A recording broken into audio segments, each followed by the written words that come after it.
Deuteronomy Chapter 18.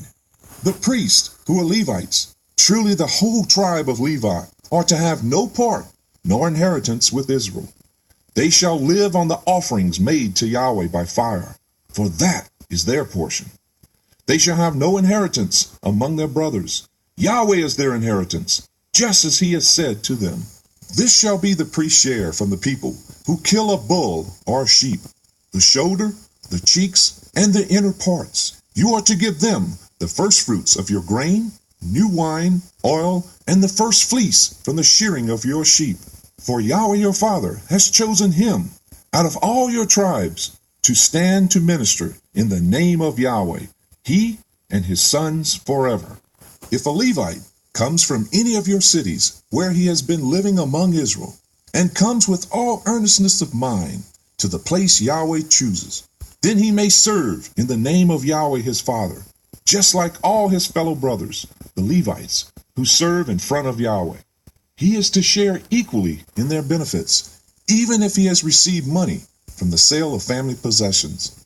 When you come into the land Yahweh your Father is giving you, do not learn to follow the abominable ways of those nations. Let there not be found among you one who sacrifices his son or his daughter in the fire, who practices divination or sorcery, interprets omens, engages in witchcraft, casts spells, or who consults familiar spirits, or a wizard, or a necromancer. Anyone who practices these is abominable to Yahweh, and because of these abominable practices, Yahweh your Father is driving out the nations in front of you. You must be perfect in front of Yahweh your Father. These nations which you are driving out, now listen to those who practice sorcery or divination. But as for you, Yahweh your Father has definitely not appointed such things to you. Yahweh your Father will raise up for you a prophet like me from the midst of your own brothers. Him you must listen to.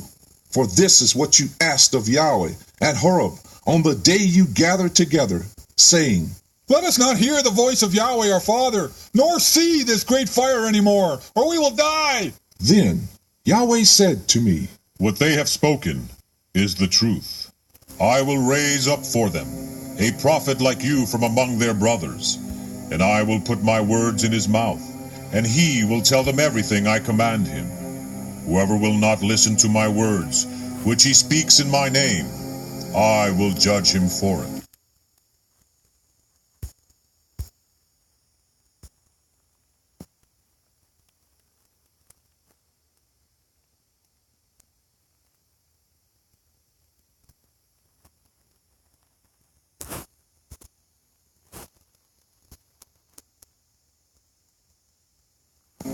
But a prophet who deliberately, willfully, and knowingly speaks a word in my name, which I have not commanded him,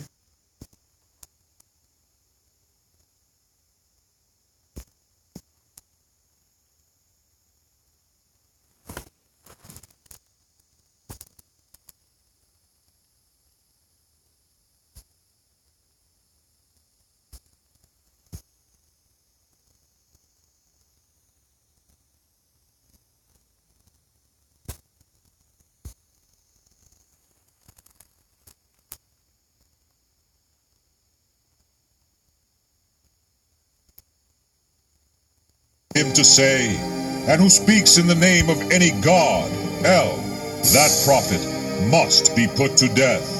And you may say to yourself, how can we know when a message has not been spoken by Yahweh? If what a prophet proclaims in the name of Yahweh does not come to pass, or does not come true, that is a message Yahweh has not spoken.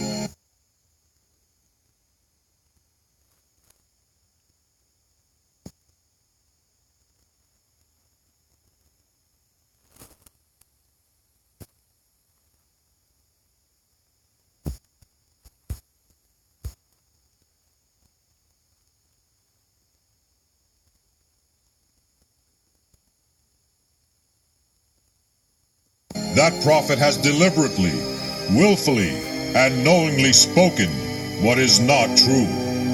Do not reverence him.